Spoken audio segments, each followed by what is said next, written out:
नमस्कार आचार्य। जी कहिए। मैं ओके, सुनाई दे रहा है। हाँ जी कहिए। थैंक यू आचार्य जी। पहले तो आज मेरा पहला सवाल है। मैं क्या बोलूं आपको, पता नहीं, बट ठीक है, पहले तो धन्यवाद। तो सर, मेरा सवाल ये है कि अभी बैकग्राउंड देता हूँ मैं। ऐसी बहुत सारी संस्थाएं हैं या जगह है, इंस्टीट्यूट, जहाँ पे मतलब एक टाइप का मंत्र या जाप करके ऐसा होता है कि आपको वो परमानंद मिल गया। या इवन कुछ कुछ संस्थाएं जहाँ पे निर्वाण षटकम, आत्म षटकम बार बार बार बार सुनाई देने से आपको लगने लगता है कि आप ही, मतलब आप शिवो हम हूँ। क्योंकि वो बार बार सुनाई देता है, वो जानबूझ के लगाया जाता है बैकग्राउंड म्यूजिक में, आपको बताया जाता है कि आप वो बार बार सुनो। अब गीता में भी कुछ कुछ डेफिनेशंस या सूत्र है कि निर्मम बनो, निराश बनो, स्थित प्रज्ञ बनो।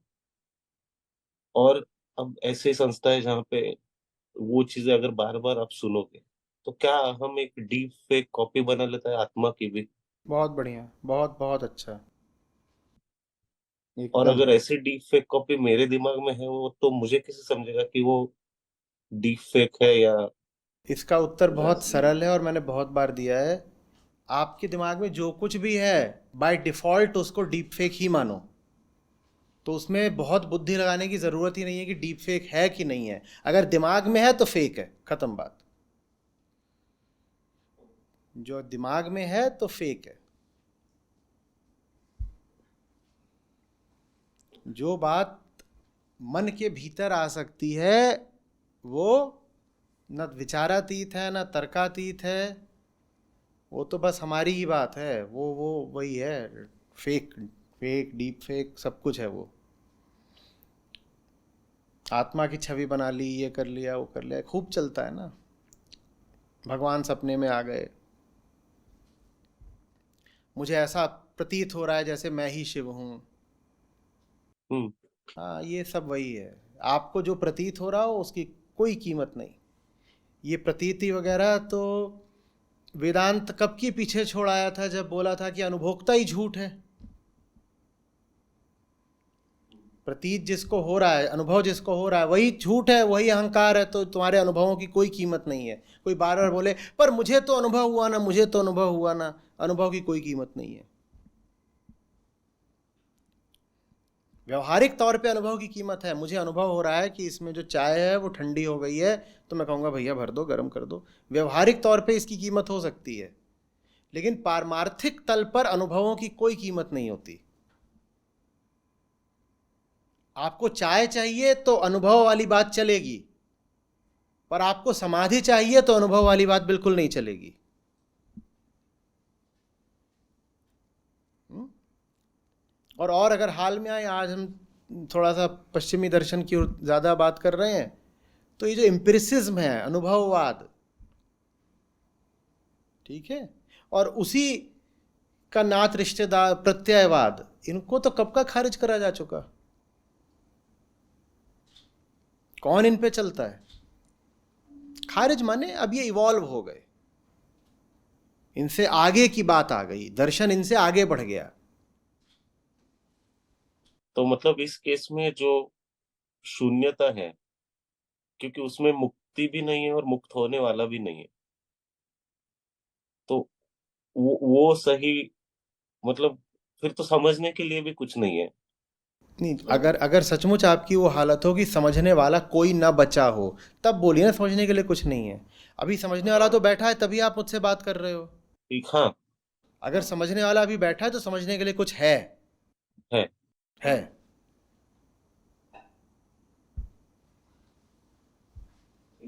जब कहा जाता है ना कि निर्वाण भी शून्य है, इनसब्सटेंशियल है, खाली है, वॉइड है, तो वो आपको बहुत जोर से ये बताने के लिए कहा जाता है कि बेटा, जब मुक्ति तक शून्य है तो बंधन कैसे अर्थपूर्ण हो सकता है।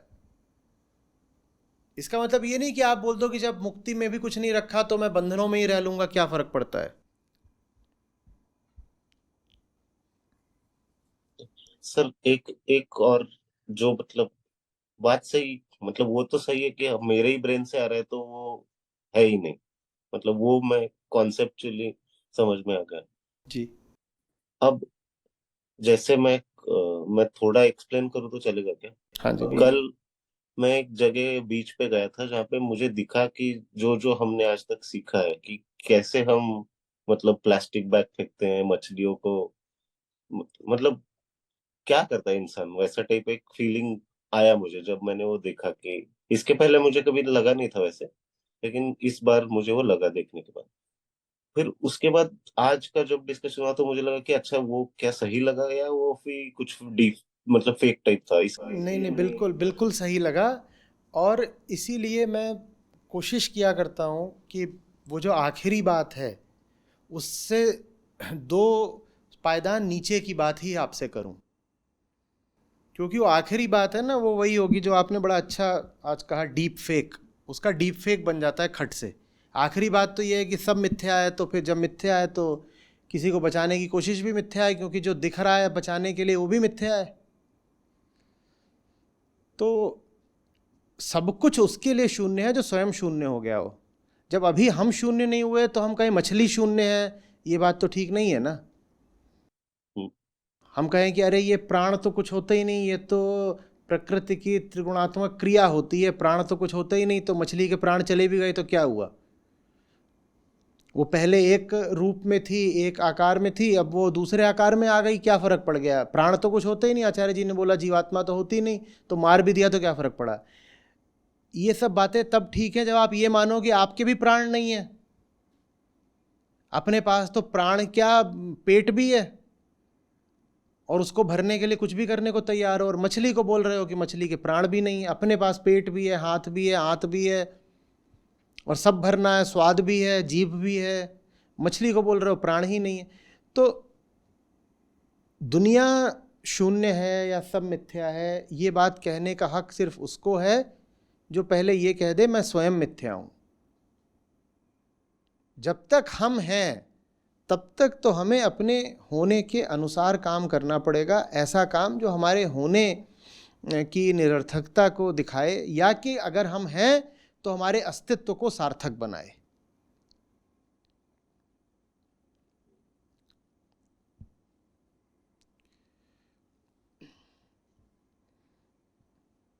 तो ये एक तरीका है कहने का कि मैं मछली को बचाने के लिए कुछ नहीं करूंगा, क्योंकि मछली तो है ही नहीं, मिथ्या है मछली। और दूसरा तरीका ये है कि मैं कहूं कि जैसे मैं अपने आप को प्राणी मानता हूं वैसे ही मछली को प्राणी मानूंगा, और अगर मैं अपने आप को बचाने की कोशिश कर रहा हूं तो मछली को ही बचा लेता हूं। डबल स्टैंडर्ड्स नहीं होने चाहिए ना, दोगलापन हो जाता है। हम्म, तो अगर मैं प्राणी हूं, जब तक मैं अपने आप को प्राणी मान रहा हूं तब तक मैं मछली के प्रति भी करुणा रखूंगा, क्योंकि पीर सबन की एक सी। या तो मैं ऐसा हो जाऊं कि मुझे ही कोई पीर अनुभव ना होती हो, मुझे तो सब अनुभव होती है, तो मछली को फिर कैसे नहीं अनुभव होती। मुझे हो रही है जब तक अनुभव पीड़ा, तब तक तो मछली को बचाऊंगा। जिस दिन ऐसा हो जाएगा कि हमें नहीं कोई पीड़ा होती, उस दिन देखेंगे क्या करना, उस दिन क्या पता कुछ और होता हो, देखा जाएगा, तब की तब देखेंगे। ठीक ठीक है। Thank you sir. जी। नमस्ते सर। जी। सर हमने अभी बात करी थी, एक स्टेटमेंट आपने बताया था, as a substitute for infinity an infinite number of finities are created और रेज्ड। तो मन में ऐसे ही जिज्ञासा उठी कि ये कंक्लूड कैसे हुआ स्टेटमेंट। तो मैं सिर्फ जानना चाह रहा था कि जो मैं समझ रहा हूँ वो सही है कि नहीं। मतलब जैसे ही आँख खुलती है हमारी तो हमें दुनिया दिखती है, और टिपिकल पूर्णता के लिए कंजम्पशन मोड शुरू होता है।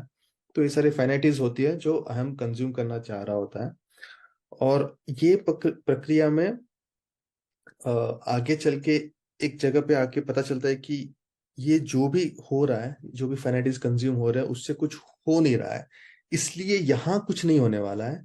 और क्योंकि यहाँ कुछ नहीं होने वाला है, इसलिए फिर इनफाइनाइट प्रिंसिपल को तार्किक दृष्टि से खड़ा किया गया है। ये ठीक है सर? यही है। ऐसे ही। तार्किक दृष्टि से ठीक है। हाँ। ठीक है सर, बस बस यही कंफर्मेशन चाहिए था सर। यही यही है।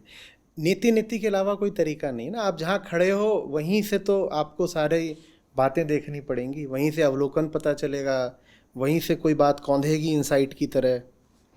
तो शुरुआत इससे नहीं होगी कि अनंत से बचने के लिए हमने बहुत सारी छोटी चीज़ें करी हैं। शुरुआत इन छोटी चीज़ों से ही करनी पड़ेगी, क्योंकि हम तो पैदा ही नहीं छोटी चीज़ों में होते हैं। तो इन छोटी चीज़ों की ओर जाने के पीछे हमारा क्या उद्देश्य होता है, क्या मोटिव होता है, उसको थोड़ा परखना पड़ेगा। और फिर पता चलेगा कि जा भले छोटी चीज़ के पीछे रहे हो, लेकिन उद्देश्य है बड़ी चीज़ को पाना। और एक छोटी चीज़ कभी पूरी नहीं पड़ती, कभी वो पूरी संतुष्टि नहीं देती।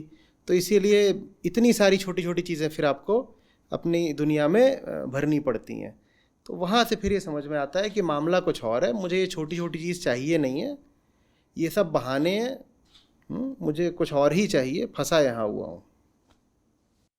सर क्योंकि सर मेरे साथ होता ये है ना कि ये स्टेटमेंट्स इतने आसानी से मिल जाते हैं मुझे आपकी तरफ से, तो कभी सतर्कता रहती नहीं। मतलब ऐसा लगता है कि पता चल ही गया है शायद, इसलिए फिर जो ऑब्वियस से लगते हैं उसमें मैं घुसने की कोशिश करता हूँ ताकि शायद जरा डीप में जाऊं और समझ पाऊँ, बस इसलिए। अपने लिए नए सवाल पैदा करते रहा करिए।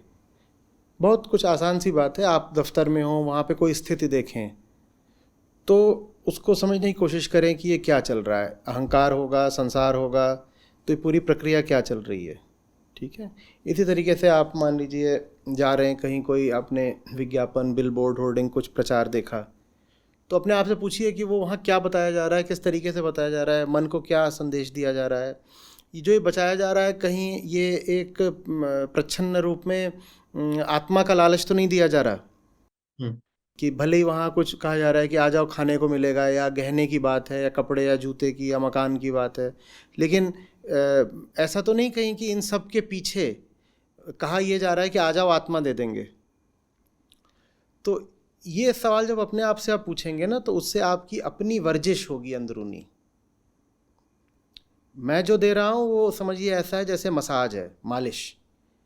मालिश में क्या होता है, राहत तो मिलती है पर आपको कुछ करना नहीं पड़ता।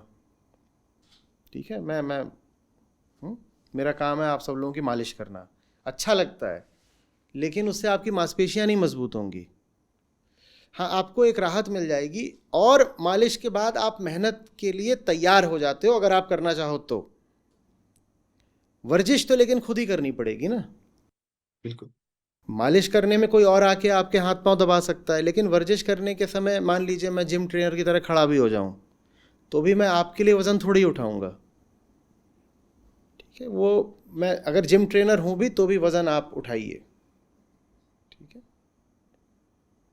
Thank you sir. प्रणाम आचार्य जी। जी। तो जब आपने बोला था आचार्य जी तो कि अहम नहीं है, तो मेरे मन में सवाल उठा था कि अगर अहम नहीं है तो आत्मा ही अहम बनकर बोल रही है क्या? बट अभी जब मैंने दूसरे प्रश्नों को सुना, जवाबों को सुना जो आप वार्तालाप कर रहे थे, तो मैंने उसके बारे में कुछ लिखा है, जस्ट मैं उसको पढ़ता हूँ आपके लिए। तो कि मैं मान लेता हूँ कि चलो कि मैं अहम हूँ और मैं प्रकृति समाज के सहयोग का पुतला ही हूँ। पर ये बात भी सच है कि श्री कृष्ण ने कहा है कि इसके अलावा भी कुछ हो सकते हो। तो प्रयास करता हूँ ऐसे कार्य करने की कि जिस तरह से यह प्रकृति समाज का सहयोग नहीं रहूं, या फिर देखा जाएगा अंत में कि क्या होता है। तो वो वाला प्रश्न मेरा जो था स्टार्टिंग में कि क्या आत्मा ही हम बनकर बोल रही है क्या, तो वो आई थिंक ये सब ये इतना तुक्का करने की ज़रूरत नहीं। आत्मा हमें कि नहीं, अहम नहीं है, ये बात भी अहम को ही बोली जा रही है। आत्मा को कोई थोड़ी आएंगे गुरुजी उपदेश देने के लिए कि आत्मा है, कोई आत्मा ऐसे बैठी हुई है कुर्सी पर, और गुरुजी आत्मा को बता रहे हैं कि देखो अहम नहीं है। अहम नहीं है अगर ये बताने की ज़रूरत पड़ रही है तो इसका मतलब अहम है। अहम अगर नहीं होता तो ये ज्ञान किसको दिया जाता सारा? अहम नहीं है ऐसा ज्ञान भी अहम को ही दिया जाता है। क्यों दिया जाता है? क्योंकि वो अड़ के बैठा है, बड़ा भरोसा उसको कि मैं तो हूँ, तो उसको बोला जाता है तू नहीं है। इसका मतलब ये थोड़ी है कि उसने मान लिया और वो मिट गया। राघव तुम नहीं हो, कुछ नहीं, क्या क्या फर्क पड़ेगा, मैं तो हूं। सचमुच अगर ये नहीं होता तो क्या मैं बोलता कि तुम नहीं हो? खाली कुर्सी होती, मैं बोलता तुम नहीं हो। तो इन सब चक्करों में मत रहिए कि अहम तो नहीं होता। ये कोई सिद्धांत की बात नहीं है। जीवन में झांक के देखिए अहम है कि नहीं है। कि अहम तो मिथ्या है, अहम तो मिथ्या है, जरूर मिथ्या है। और वो क्या है हाथ में? वो मिठाई है। वो कौन खा रहा है? ब्रह्म। अहम मिथ्या है तो ये चुरा चुरा के मिठाई काहे को खाते हो इतनी?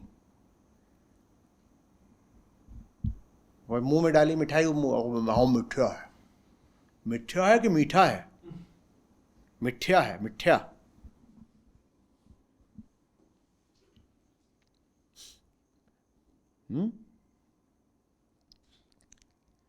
है, बिल्कुल है, वही है।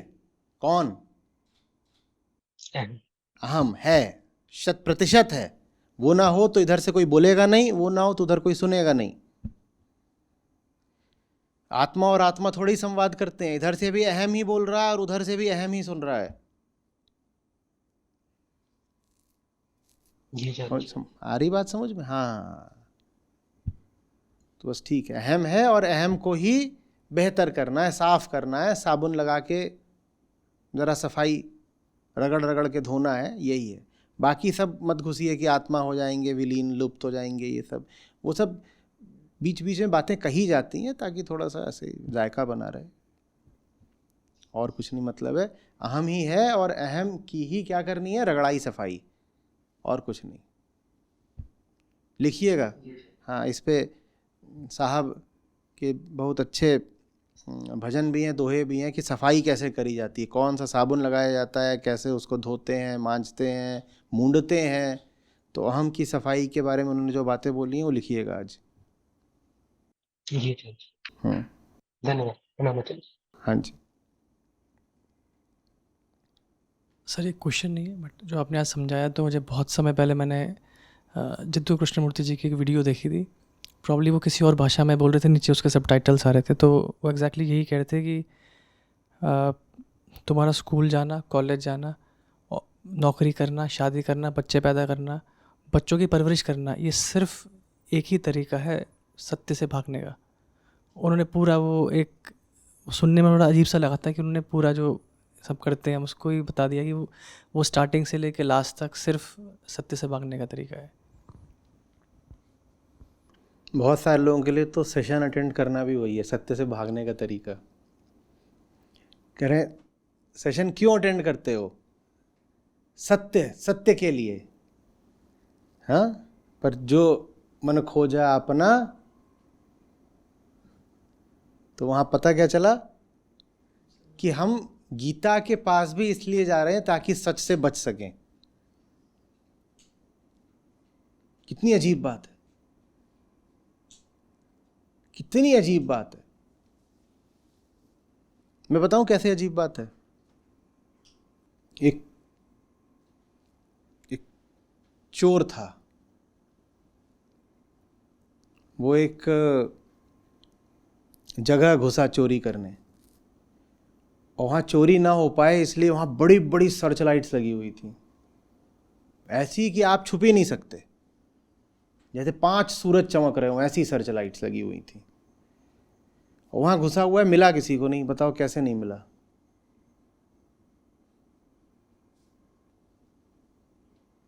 वो एक सर्च लाइट के बिल्कुल पीछे आगे खड़ा हो गया था। तो आप, ऐसा बिल्कुल हो सकता है कि प्रकाश स्रोत की तरफ गए हों और उसके बिल्कुल पास खड़े हो गए हों ताकि आप अंधेरे में रह सकें। सर्च लाइट के पीछे क्या होगा? एकदम अंधेरा, और कुछ नहीं दिखाई देगा। आप सर्च लाइट के आगे खड़े हो तो आंखें चुंधिया जाएंगी, उसके पीछे क्या है एकदम नहीं दिखाई देता। तो ये भी हो सकता है कि आप गीता के प्रकाश की ओर आ रहे हो ताकि आप प्रकाश से बच सकें, ये भी हो सकता है। थोड़ा सा सावधान रहना, खोज खबर रखना।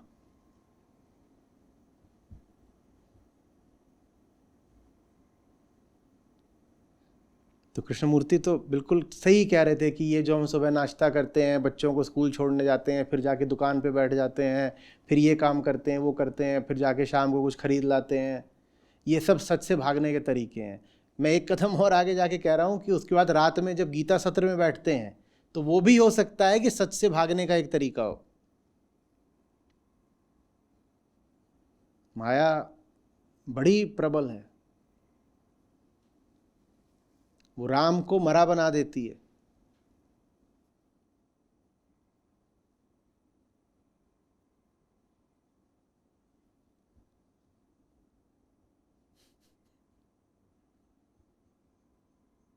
बहुत सारे लोगों के जीवन में सत्य इसीलिए नहीं होता क्योंकि वो आध्यात्मिक है,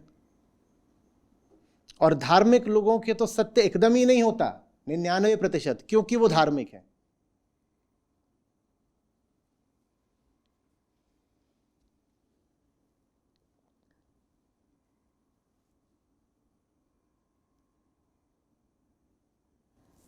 ठीक वैसे रहता था ना कि भाई किसी ने पूछा, भाई why is there no love in his life,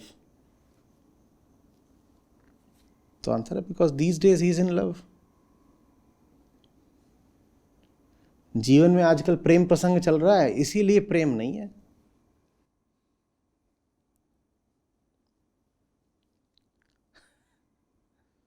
जैसा कि शेक्सपियर ने कहीं बोला है कि a devil can site the scriptures devil can site scripture for his own purpose. Yes.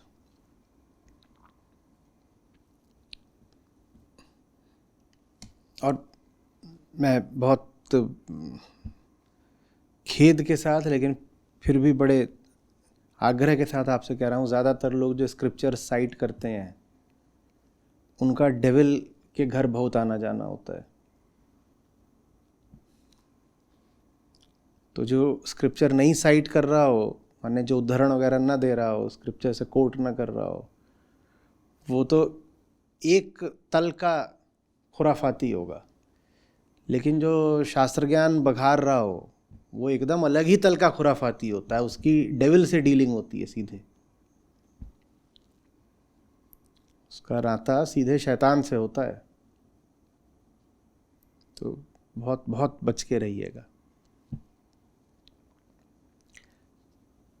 अहंकार जब थोड़ा ही नालायक होता है तो दुनिया की छोटी छोटी चीज़ों पे हाथ रखता है, क्योंकि अभी वो छोटा अहंकार है ना, तो वो जाके किसका उपभोग कर लेगा? वो चाय का उपभोग कर लेगा, वो माइक का कर लेगा, वो उसका लैपटॉप का कर लेगा, कुर्सी का कर लेगा। छोटा अहंकार है तो ये उपभोग माने कंजम्पशन कर भी रहा है, तो यही सब छोटी साधारण चीज़ों का। जब अहंकार एकदम ऐसा हो जाता है बिल्कुल बकासुर, महिषासुर, तो फिर वो सीधे किसका उपभोग करता है? वो कहता है मैं तो भगवत गीता को भी खा लूंगा, मैं शास्त्रों को खा लूंगा, मैं सत्य को ही खा लूंगा। जो शास्त्र न पढ़े हो उससे बहुत बचना, और जो शास्त्र पढ़े हो उससे और ज्यादा बचना।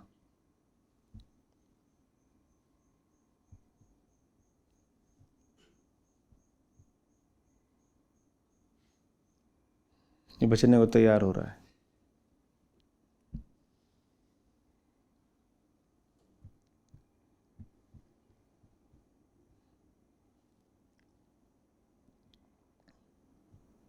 अब क्या करें फिर? किससे न बचें?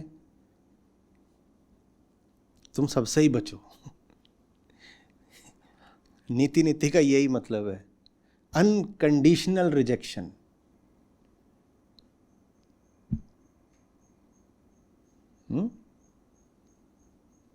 रिजेक्शन का मतलब घृणा नहीं होता। रिजेक्शन का मतलब होता है I reject the notion that you are the truth, the ultimate, the and.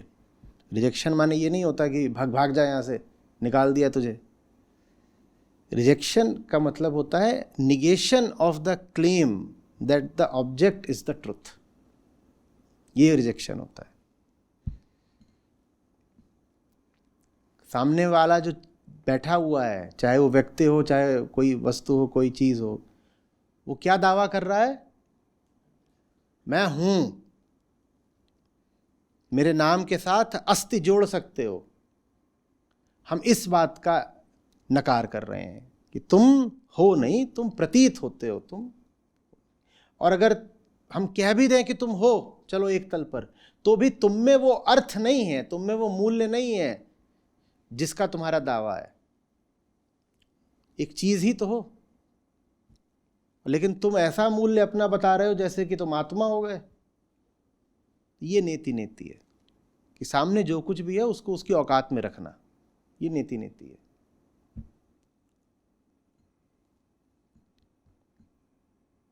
आ रही बात समझ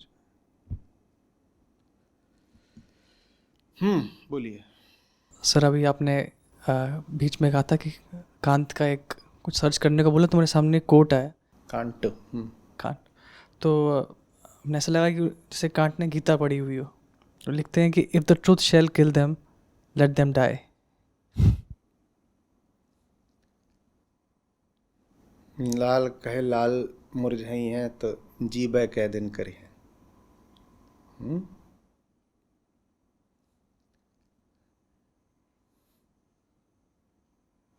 ऐसा फूल जो प्रकाश से कुम्हला जाता हो, इसको मर और झड़ी जाने दो, नहीं। और ऐसा इंसान जो सच से घबरा जाता हो, उसको समाप्ति हो जाने दो। सब समझ गया लड़का।